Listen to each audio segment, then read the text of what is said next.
विज्ञान की भाषा में एक बात हमेशा कहा जाता है कि हम इंसान एक बायोलॉजिकल साइकिल के हिस्सा हैं और जो भी इस धरती पर जन्म लेता है उसका मरना निश्चित है। और इस बात से तो आप भी अग्री करते होंगे। इस ब्रह्मांड में मौजूद हर एक चीज, पेड़ पौधे, जानवर, इंसान, यहाँ तक कि स्टार्स, ब्लैक होल, गैलेक्सीज, सबका अंत निश्चित है। लेकिन हम इंसान पृथ्वी पर जन्मदिन को तो बहुत खुशी के साथ मनाते हैं, लेकिन जब बात आती है मृत्यु की तो हम उसे बात करने से भी डरते हैं और इस विषय के बारे में दिमाग में ख्याल भी नहीं आने देते।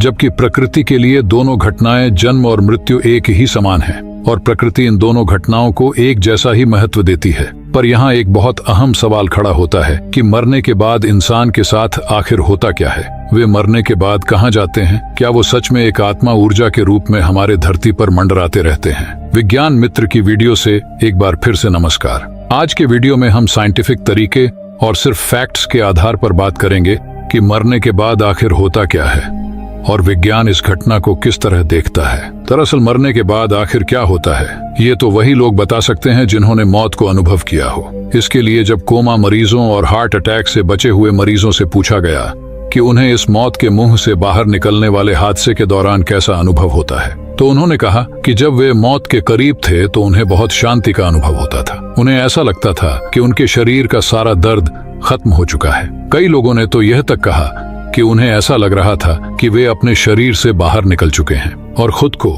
डॉक्टरों को सर्जरी करते देख सकते हैं। कई लोगों को अपनी पूरी जिंदगी का हर एक पल उनके दिमाग में याद आने लगा। इन सब चीजों को जब वैज्ञानिकों ने सुना तो उनके होश उड़ गए। उन्हें विश्वास ही नहीं हो रहा था, इसलिए उन्होंने इस पर एक रिसर्च करने का सोचा। इस एक्सपेरिमेंट को नाम दिया गया अवेयर। इस मिशन का मुख्य उद्देश्य देखना था कि क्या वाकई में हार्ट अटैक या क्लिनिकल डेथ के दौरान, यानी जब हार्ट और ब्रेन दोनों काम करना बंद कर दें, तब क्या आप ऐसा महसूस सच में करते हैं कि आपकी आत्मा आपके शरीर से निकलकर आपको देख रही है, या क्या सच में आपके दिमाग में आपकी जीवन की यादें फ्लैशबैक होने लगती हैं। इसके लिए सबसे पहले यूके, यूरोप, यूएसए में स्थित हर अस्पताल के ऑपरेशन थिएटर में कुछ चीजों को जोड़ा गया। सबसे पहले वहां पर एक तस्वीर को डाला गया, ऊपर छत की तरफ फेस करते हुए, जिसे सिर्फ ऊपर से ही देखा जा सकता था। इससे यह चेक किया जा सकता था कि क्या वाकई में निकट मृत्यु अनुभव के दौरान आत्मा शरीर से बाहर निकलती है। और जैसे ही ऑपरेशन खत्म होता था तो तुरंत उन मरीजों का जो हार्ट अटैक से बच निकलते थे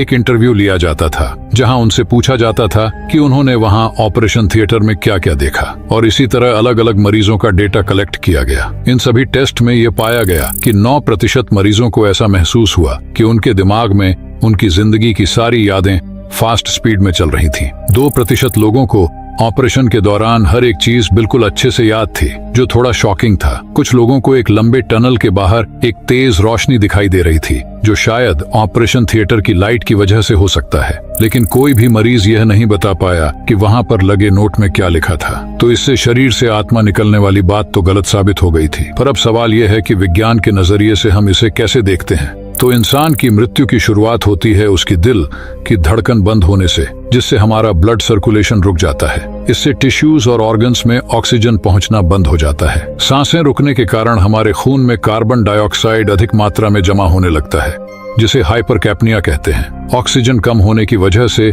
हमारे खून का पीएच स्तर घटने लगता है और खून, टिश्यूज सभी एसिडिक होने लगते हैं। अब क्योंकि हमारा ब्रेन ऑक्सीजन के लिए बहुत सेंसिटिव होता है, तो कुछ ही सेकंड के बाद हम सोचने समझने की शक्ति खो देते हैं। हमारे ब्रेन की सेल्स 4 से 5 मिनट में ऑक्सीजन की कमी के कारण मरने लगती है। हमारे शरीर में मौजूद सेल्स लैक्टिक एसिड का उत्पादन शुरू कर देती है, जिससे हमारे पीएच स्तर में भारी गिरावट आने लगती है। 15 से 30 मिनट में ग्रेविटी के कारण खून नीचे जमा होने लगता है, जिससे हमारे ऊपरी शरीर के अंगों का रंग बदलने लगता है। फिर कुछ ही देर के बाद हमारा शरीर ठंडा पड़ने लगता है। इसके बाद शुरू होता है सेल्यूलर ब्रेकडाउन। शरीर के ठंडा होने के कुछ घंटों बाद लिवर और पैनक्रियास की सेल्स में मौजूद एंजाइम्स ब्रेकडाउन करना शुरू कर देते हैं। फिर धीरे धीरे हमारे मांसपेशियां रिलैक्स होने लगते हैं, जिसके कारण कभी कभी मरीजों की ब्लैडर अगर भरी होती है तो उनका यूरिन भी बाहर निकल जाता है। कुछ घंटों के बाद खून जमा होते होते शरीर के निचले हिस्से में खून का मानो तालाब सा बन जाता है, जिससे त्वचा का रंग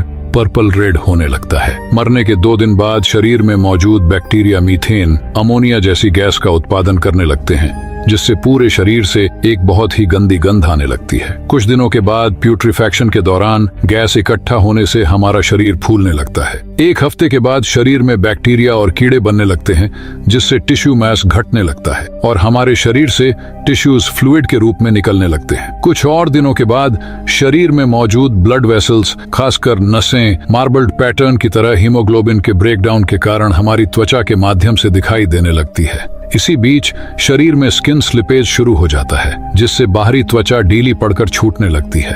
1 महीने बाद सॉफ्ट टिश्यूज पूरी तरह से डिकम्पोज हो जाते हैं और बचता है सिर्फ हड्डी। और फिर समय के साथ हड्डियां भी धीरे धीरे ब्रेक डाउन होने लगती हैं और फिर हवा, पानी, सूरज के कारण हड्डियां धीरे धीरे डिकम्पोज होने लगती हैं और बचे हुए अवशेष पेड़ और जानवरों द्वारा अब्सॉर्ब कर लिए जाते हैं। विज्ञान के अनुसार इस तरह हमारी मृत्यु होती है, जो सुनने में थोड़ा अजीब लगता है, इसलिए शायद हम इसके बारे में सोचना भी पसंद नहीं करते और अपनी अपनी आफ्टर लाइफ थ्योरी बनाते रहते हैं। इस विषय पर आपकी क्या राय है? आपको क्या लगता है, आफ्टर लाइफ सच में एग्जिस्ट करता है? कमेंट कीजिए, हम जरूर जानना चाहेंगे। और इसी तरह की साइंस वीडियो के लिए हमें सब्सक्राइब कर लीजिए और कृपया लाइक भी करते जाइएगा और हो सके तो वीडियो को शेयर जरूर कीजिएगा। मिलेंगे किसी नए वीडियो के साथ। नमस्ते।